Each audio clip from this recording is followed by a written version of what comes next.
ነግዳችሁ የምታተርፉበት አስባችሁ የምታሳኩበት እንዲሁም መንገዳችሁ ቀና የሚሆንበት ዕለት ይሆን ዘንድ እየተመኘው በሁለት እጅ የማይነሳ ሰላምታዬ በያላችሁበት ይደርስ ዘንድ ተመኘው። እነሆ ልወዞዞ በግሬን ጀመርኩ። ካፊያው ዘመህር ነኝ።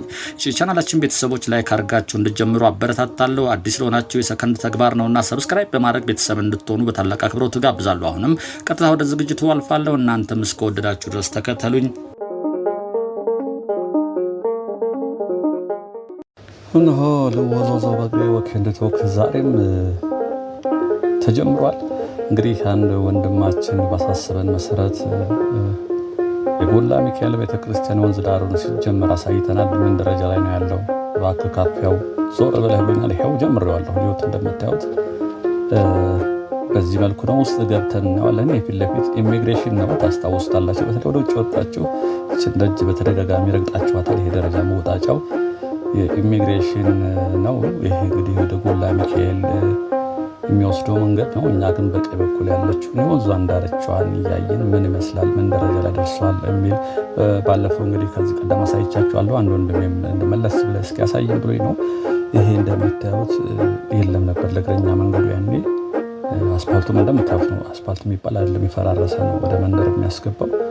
አሁን ግን እቺ ለእግረኛ መንገድ ተዘጋጅታለች። በቀኝ በኩል የምታዩት ሳሯ፣ ጽዶቹ አምረዋል። የወንዙ ዳር ደግሞ በሚያምር ድንጋይ ፊት ለፊት ይታያቸዋል አይደል? በቀኝ በኩል በኔ በስተቀኝ ከውሃ ውስጥ የሚወጡ ድንጋዮች ሁሉ የሚያሙለጨልጩ የሚመስሉ በእነሱ ድንጋዮች የተፈጥሮ ቦታቸው አይደለም፣ ግን እንዴት አድርገው አሳምረው እንደሚሰሯቸው ወንዝ ዳር ላይ ከዚህ ቀደም አሳይቻቸዋለሁ። ከዛ ባሻገር በቀኝ በኩል ያሉ ቤቶች እንግዲህ እነሱም ህንፃዎች ስለሆኑ ይመስለኛል እንግዲህ ወንዝ ዳር 25 ሜትር ነው፣ በግራ 25 በቀኝ 25 ሜትር ነው ህጉ የሚለው። ግን በቀኝ በኩል ያሉት ትላልቅ ህንፃዎች ስለሆኑ እነሱ አልነካም። ወንዙ ዳር ላይ ተንጠልጥለው ነው ያሉት። በግራ በኩል ግን መኖሪያ ቤቶች በርካቶቹ ፈርሰዋል።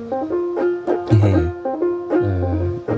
ቆርቆሮ የታጠረው መንደሮቹ ናቸው። መንደሮቹ እንግዲህ ድሮ ቤቶች ስለሆኑ በዚህ መልኩ ተከልለዋል መንደሮቹ። ይሄ የምታዩት ኤጋ ቆርቆሮ አሁን ደግሞ በዚህ መልክ ነው። በፊት ልሙጥ ነበር፣ አሁን በዚህ መልኩ ነው። ስታዩትም ራሱ ውበት አለው።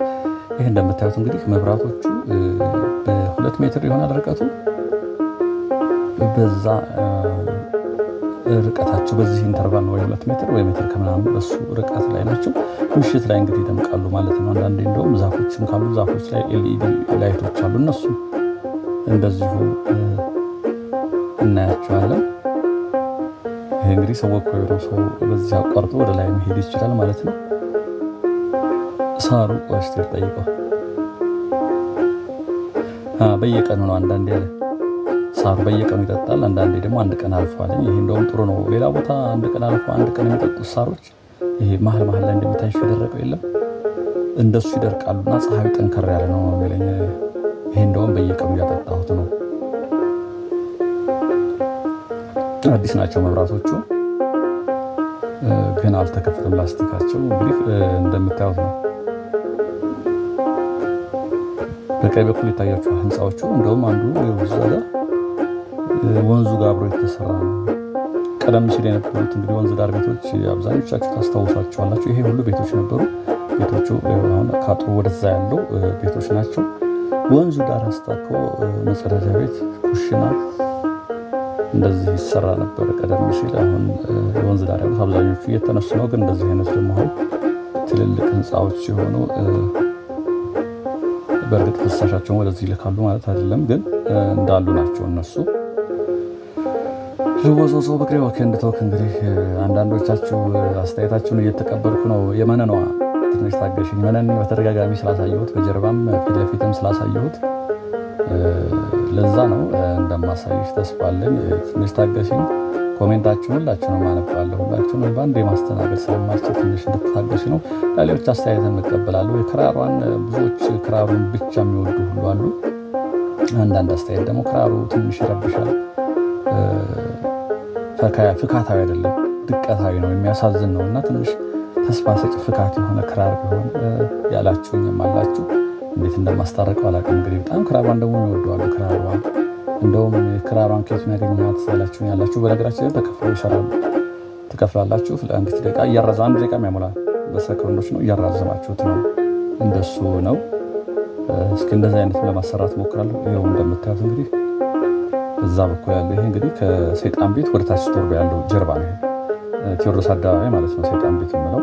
ከሱ ወደ ታች ስትወርዱ በቀኝ በኩል ያሉ ህንፃዎች ናቸው፣ የነሱ ጀርባ ነው። ይሄ ምልክት እንዲሆናቸው የጎላ ሚካኤል ጀርባ ወደ ታች ወርጅ ነው። ወደ ጎላ ሚካኤልም ወደ ከፍ ስንል ጎላ ሚካኤልን እናያለን። ይሄ እንግዲህ ትልቅ ስፔስ ነው። እንዳያችሁት አሁን የገባሁበት ቦታ አለ። እዛ ደግሞ ዛፍ ትታያቸዋለች በግራ በኩል። እሷ ስር ደግሞ ሆን ተብላም ዛፏ የተቀመጠችው የቆየች ዛፍ ነች። ሌሎቹ አዲስ ናቸው። እሱም ጋር እንደዚሁ ገለል ብላችሁ ቁጭ የምትሉባት አለ። ፊት ለፊት እንግዲህ ስንደርስ እናየዋለን። ስፔስ ይታየኛል። ትልቅ ስፔስ ልጆች መጫወቻ ይመስለኛል። በቀኝ በኩል ከወንዙ ማዶ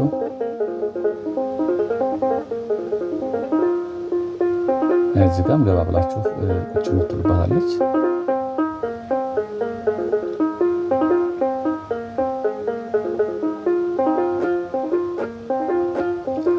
እንግዲህ የጎላ ሚካኤል ወንዝ እንደ ልቡ ሲፈስ ነበረ። አሁን ለውበት እጁን ሰጥቷል። እንግዲህ ተምኔ ላይ እጁን ሰጥ ያልኩት እንግዲህ ለውበት ነው። ይሄው እንደምታዩት በግራ በኩል ግራና ቀኙ ወንዙ ውበት እያፈሰሰበት ነው። አልተጠናቀቀም ገና።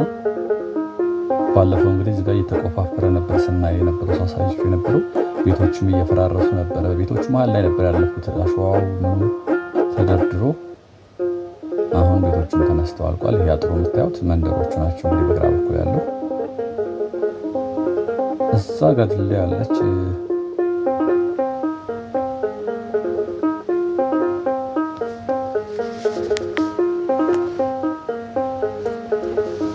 ፊት ለፊት ወንዙን ማዶ እንደምታዩት የልጆች መጫወቻ አለ።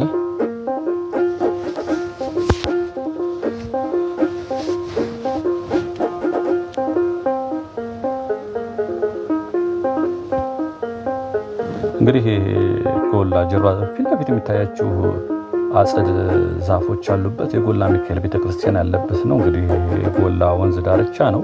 የጎላ ቅዱስ ሚካኤል ቤተክርስቲያን እንግዲህ ምስረታውን እናስታውሳለን። ወይዘሮ በቀለች ግዛው የተባሉ ሴት ናቸው። ከአባታቸው ከአዛዥ ግዛው በውርስ የተረከቡትን ቦታ ለቅዱስ ሚካኤል ቤተክርስቲያን ማሰሪያ እንዲሆን ማስረከባቸው እናስታውሳለን። የቅዱስ ሚካኤል ጽሌንም አባታቸው ባሰሩት የቀድሞ አጠራር በሸዋ ሀገረ ስብከት ተጉለትና ቡልጋ በሚባሉ ይመስለኛል አንኮበር ወረዳ ስለልኮላ ሚካኤል በሚባለው ቤተክርስቲያን በደብርነት ይገኝ የነበረውን ጽሌ በእርሳቸው አሳሳቢነት በእግዚአብሔር ፈቃድ እንግዲህ በመምሬ ገብረ ሚካኤል አማካኝነት በአዲስ አበባ ባለወልድ ለጊዜው እንዲያርፍ ተደርጎ ነበረ። ይሄ ድልድዩ ነው የምታዩት። እንግዲህ ሰፊ ነው ይሄ ድልድዩ መሻገር። ይሄ አሁን ወደ ቅድም ያልኳችሁ አስፓልት ዋናው አስፓልት ያወጣቸዋል። እኛ ግን ግራና ቀኙን እያየን እንሄዳለን። እንግዲህ ክብርት ወይዘሮ በቀለችም ለግርማዊ ቀዳማዊ ኃይለ ሥላሴ ቤተክርስቲያን ለማስተካከል እንዲፈቀድላቸው ጠይቀው ንጉሠ ነገሥቱም እንግዲህ አዲስ አበባ ውስጥ ቀደም ሲል የተተከለ የካ ደብረ ሥላሴ ቅዱስ ሚካኤል ስላለ ሁለተኛ ቅዱስ ሚካኤል ቤተክርስቲያን ደብር መትከል የለበትም ብለው ከለከሏቸው ነው የሚለው በታሪኩ። ነገር ግን በከተማ የቅዱሳን ሐዋርያት ቤተክርስቲያን ስለሌለ ሰኔ 20 1934 ዓመተ ምህረት በሐዋርያው ስም እንዲተከል ቢፈቀድም ከአንድ ዓመት በኋላ እንግዲህ ተመሳሳይ የሆኑ አብያተ ክርስቲያናት እየተተከሉ ሲሄዱ በምእመናኑ ዘንድም የሐዋርያት ጽላት ባለመኖሩ ባለመተከሉ ቀደም ሲል እንግዲህ ወይዘሮ በቀለች ያስመጡት የቅዱስ ሚካኤል ጽሌ እንዲገባ መደረጉ ነው በታሪክ የተቀመጠው። ስለ ጎላ ሚካኤል ነው እያወራ ያለው። ይኸው እዚህ ጋር ይቺ ገና ወክዌ ነች። ባሻገር ላይ ሰፊ ስፔስ አለ፣ ግሪን የሆነ ዙሪያውና የልጆች መጫወቻ አለ እንደምታዩት። እንግዲህ ስለ ጎላ እያወራኋችሁ ነው አይደል? ጎላ ሚካኤል ወይዘሮ በቀለች ግዛውን ቦታውን ለቤተ ክርስቲያን መቃረቢያ የሳር ቤት አዘጋጅተውና አመቻችተው ካስረከቡ በኋላ ሰኔ 1934 ጨጌ ገብረ ጊዮርጊስ በኋላም ደግሞ ብፁዕ ቅዱስ አቡነ ባስልዮስ ፓትርያርክ ዘኢትዮጵያ መቃረቢያ ቤቱን ባርከው ታቦት ከገባ በኋላ ቅዳሴ ቤቱ እንግዲህ ተከበረ ይባላል። እንግዲህ ጽርሐ ጽዮን ለምን ተባለ የሚልም ጥያቄ መነሳቱ አይቀርም። እሱ የቅዱሳን ሐዋርያት በማርቆስ ተሰብስበው ሳለ ጌታ ባረገ በ10ኛው ቀን መንፈስ ቅዱስ ከተቀበሉ በኋላ ፈሪዎች የነበሩ ደፋሮች በአንድ ቋንቋ ይናገሩ የነበሩ 71 ቋንቋ ተገልጾላቸው ነበረ የኖሩት። የማርቆስ እናት ቤተ ጽርሐ ጽዮን ትባል ስለነበር ይችንም የመጀመሪያዋ ቤተክርስቲያን ሆና ስለተገኘች ነው እንግዲህ በዚሁ የተሰየመችው። በመሆኑም ይህ ደብር ሲተከል እንግዲህ ጎላ ሚካኤል መጀመሪያ በሐዋርያት ስም በመሆኑ ጽርሐ ጽዮን የሚለውን ስያሜ አግኝቷል። ይሄ ግሪን ቦታው እንደምታዩት ነው፣ ሰፊ ቦታ ነው። በዚህ ቀጥታ ደግሞ የሚታያቸው ነጭ ቤት በጣም በርካታ መኪኖችን የሚያቆም ነው፣ ለፓርኪንግ አገልግሎት የሚውል ነው። ይሄ በስሩ ገብተን እንሄዳለን። ወንዙ ዳሩ እንግዲህ ጎላ ሚካኤል ቀደም ሲል በአካባቢ ጎላ ሰፈር እየተባለ ሲጠራ ቢቆይም የበለጠ ክብርት ወይዘሮ በቀለች ግዛው ታቦተ ሚካኤልን ያመጡበት ቦታ የአባታቸው አዛዥ ግዛው የትውልድ ስፍራቸው ርስተ ጉልታቸው የሚገኝበት አካባቢ ስለ ኩላ ሚካኤል ወይም ደግሞ ጎላ ተራራ እየተባለ ከሚጠራበት ቦታ ጽላቱ በመምጣቱ ጎላ የሚለው ስያሜ ጋር በመመሳሰሉ ቋሚ ስም ሆኖ እየተጠራ እንደሚገኝ ነው እንግዲህ አንዳንድ መረጃዎች የሚያመለክቱት። ጎላ ሚካኤል ልጆች ሌላ የተለየ ታሪክን ካለ ከስር ታስቀምጡልኛላችሁ። ስለ ጎላ ሚካኤል ይኸው ፊት ለፊት አጸዱ ውስጥ ያለው የጎላ ሚካኤል ቤተክርስቲያን ነው። የጎላ ልጆች ይሄ ጎላ ጎርደሜ ወንዝ ነው የሚባለው። በነገራችን ላይ ጎርደሜ ወንዝ ላይ ምን ታሪክ አላችሁ የምታስታውሱት? መቼስ በየሰፈራችን ያሉ ወንዞች የሆነ ሰው ለመውሰድ ቃቷቸዋል ወይም የሆነ ሰው ወስደዋል የምናስታውስ ይኖራል። ይሄ የምታዩት እንግዲህ መኪና ማቆሚያ ነው። በጣም በርካታ መኪና አዲስ አበባ ውስጥ ከተሰሩት እንግዲህ አንዱ ይሄ ነው ማለት ነው። ለመኪና ማቆሚያ ፓርኪንግ ሁለት አይነት ነው። ቤት ውስጥ እንደዚህ የተሰራላችሁ ማቆሚያ አሉ፣ አውትዶር ደግሞ አሉ። ይሄም አንዱ ነው። ይሄ እንግዲህ ወደ ወንዙ መውረጃ ላይ ነው። ወደ ወንዙ ገብቼ ወንዙ ዳርን ይዘን እንሄዳለን። ግራና ቀኙን እያያችሁት ነው።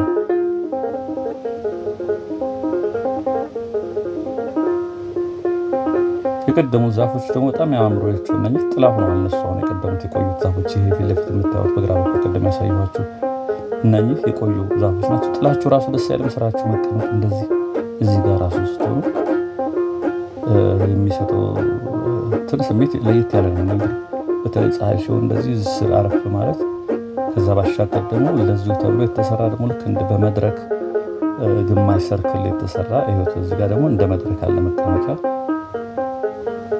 ይሄ በተለይ ባለፈው ስንብር እንዲህ አንዳንድ የሰፈር ውስጥ ድሮች ወጣቶች ውይይት የስፖርት ክለቦች እንዲህ ውይይት በሚያደርጉበት ሰዓት ይሄ ራሱ በቂ ነው። መሰብሰቢያ ቦታ ያስፈልግ። ፊት ለፊት የምታዩትም እንደዛው ነው። ከወንዙ ማዶ ይሄ ወኮ ያለው እንደዚሁ በዚህ መንሸራሸር ያስፈልጋል። ቅድም ግን ልጆች ልጆች አያጇቸው በዛ እንደዚህ አይነት አደገኛ ነገር ነው የሚያስፈራው። ወንዙ በተለይ አሁን ክረምት ላይ ሲሞላ አጥር አለው ወደ ወንዙ የሚሄደው ታችኛው ላይ በሱ ላይ ተሻግረው ለመሄድ ጥረት እያደረጉ ነው ያዩኋቸው።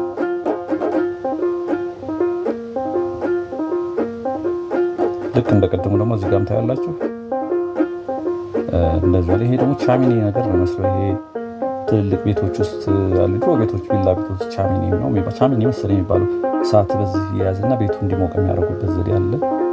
ምናልባት ካልተሳሳት እሱ ይመስላል። ይሄም እንደዚህ የመቀመጫ አለ። ያምራል። የጎርደሜ ወንዝ ዳርቻን ነው እያየን ያለ ነው። ዘጌት ብላችሁ የተቀላቀላችሁ የቻናላችን ቤተሰቦች አዲሱ ቻናል ላይ ደግሞ ሀሳብ መስጫ ሳጥን ላይ ሊንኩ ይቀመጣል። ትረካ በተለይ የምትወዱ ሰብስክራይብ አድርጉ፣ የማትወዱ ብትሆኑ ለማበረታታት ሰብስክራይብ አድርጉ፣ ለሚወዱ ሼር አድርጉላቸው። ሰሞኑን አቁም ያለው መሰል እንደዚህ ማለት ይሄው ፊት ለፊት እንግዲህ የቺ መግቢያ ያላችሁ ፊት ለፊት ጎላ ሚካኤል ቤተክርስቲያን ነው። ቅጥሩ እንትን ይታያችኋል አጸዱ ውስጥ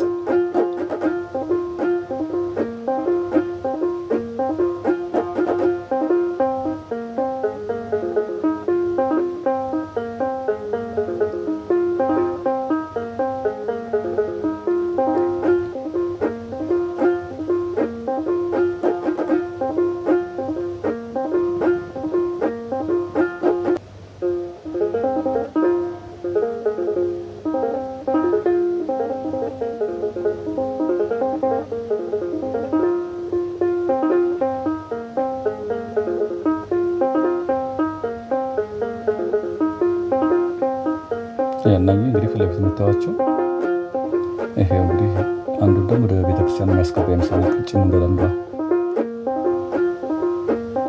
በዛ በኩልም ልክ እንደዚህ ወኮ ያለ መራመጃ አለ።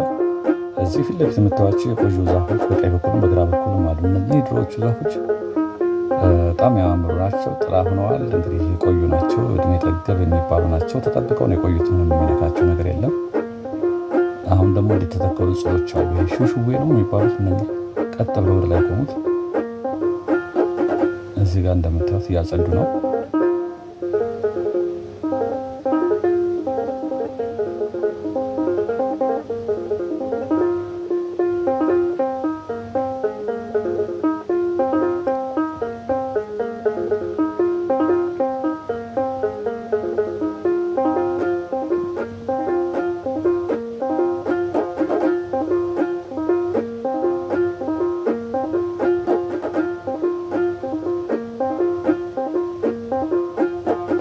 ይሄ የወንዝ ዳር ልማት በተለይ ወንዝ ዳር ላይ ያለው ትንሽ ወደ ውስጥም ገባ ስለሚሉ እንክብካቤ አንደኛ ያስፈልገዋል። ሳሩ በተለይ በጋ ላይ ውሃ መጠጣት፣ ክረምት ላይም ቢሆን ማጨድ፣ አንዳንድ አላስፈላጊ አረሞችን ማስወገድ። አሁን ይሄ መንገዱን ሳር ለብሶ አጭደውት እየጠረቡት ነው ያለው። ከዛ በሻገር ደግሞ እንዲህ አይነት መብራቶች አሉና ሌላ ቦታ ለመፍታት የተሞከሩ አይቻሉ። ላይቶች ደግሞ ከስር ከድንጋይ ስር ዛፍ ላይ የሚሰቀሉ አሉ። እነሱንም እንደዚሁ ለመቁረጥ ይሞክራሉ አንዳንዶች ሆን ብለው ነው መቼስ። እና እንደዚህ ስለሆነ የግድ የሰው ኃይል ያስፈልጋል። እንደዚህ አይነት ቦታዎች ላይ ይህን የሚያስተዳድር ራሱን የቻለ አንድ ቢሮም ሊኖር ይገባዋል። የአካባቢ ጥበቃ ላይ ወይም እንደሱ ባለሙያ አንድ ኦፊስ ኃላፊነት ይዞ ወንዝ ዳሮችን ካላስተዳደራቸው ለህዝቡ የሚተው ነገር አይደለም። ሳይ አንዳንድ ቦታ ስታዘብ ተመልካች ከሌለው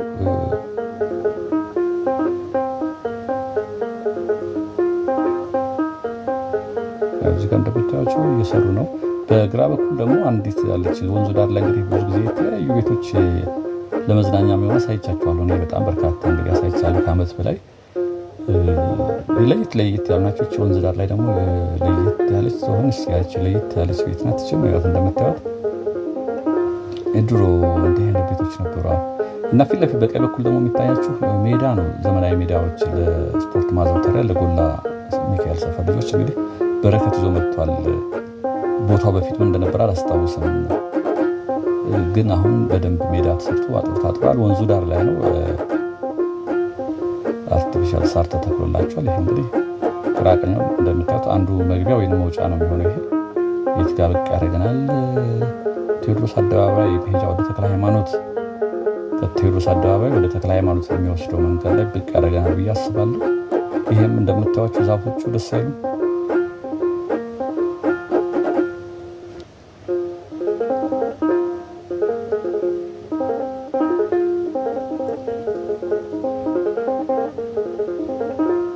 እንግዲህ ለበርካቶች የስራ ዕድል ሳይፈጥር አይቀርም ይሄ ነገር። እንዳልኳችሁ ይሄን የሚንከባከቡ በቋሚነት የሚኖሩ ይመስለኛል። ለጊዜው ደግሞ በግንባታ ላይ እንደዚህ የተሰማሩ አሉ።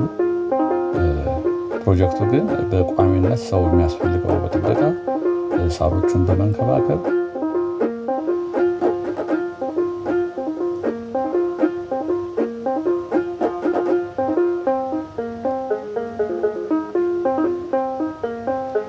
ሌላው ካሜራ ብዙ ሰው ስሞታ እያሰማት ነው። ቴሌቶን እንጀምር እንግዲህ።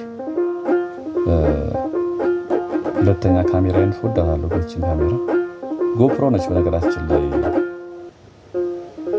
ጥሩ ከሚባሉት ናቸው። ጎፕሮ 11 ነበረችን ከውጭ መጣች።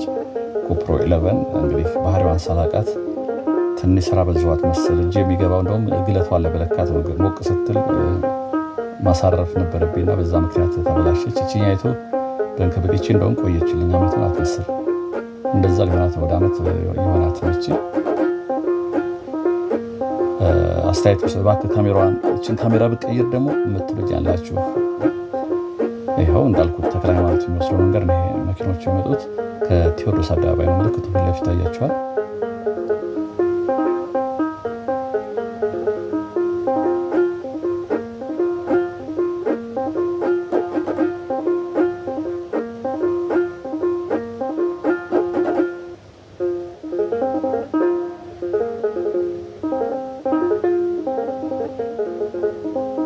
አሁን ትንሽ ድካም መጣ።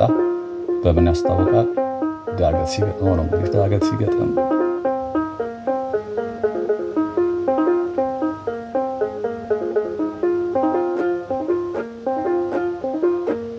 አደባባይ ድረስ እንሂድ ብዬ ነው።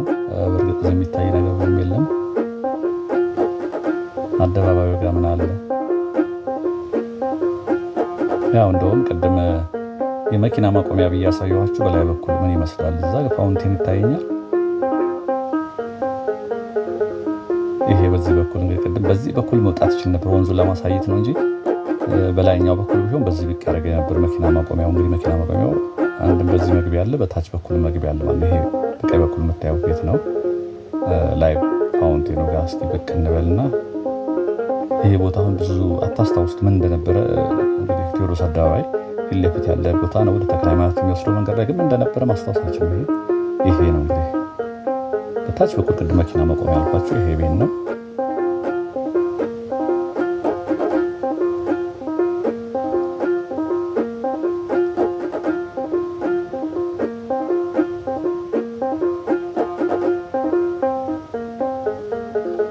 ፊት ለፊት ጎጆ ቤት እንግዲህ የወደ አቢሲኒያ ነው። በነገራችን ላይ የወደ አቢሲኒያ ድል ፕላዛ ይላል ይሄኛው። አጠቃላይ ይሄ ፕላዛ ድል ነው፣ ግን ፊት ለፊት የምታዩት ቤት ጎጆ መልክ የወደ አቢሲኒያ እዚህ ተከፍቷል። እንግዲህ አዲስ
ቴዎድሮስ አደባባይ አካባቢ ነው የሚገኘው። ፊት ለፊት ሰይጣን ቤት አለ። እንግዲህ እዚህ ጨርሳለሁ። ለዛሬ ያዘጋጀሁላችሁ ይህን ይመስል ነበር። በሌላ ቪዲዮ እስከምንገናኝ ሁሌ እንደምላችሁ ሁሌ እንደምመኝላችሁ አሁንም ሰላምና ጤና ከእናንተ ጋር እንዲሆን ተመኘው። ወንድማችሁ ካፒያው ዘመድ ነበርኩ። ጤና ይስጥልኝ።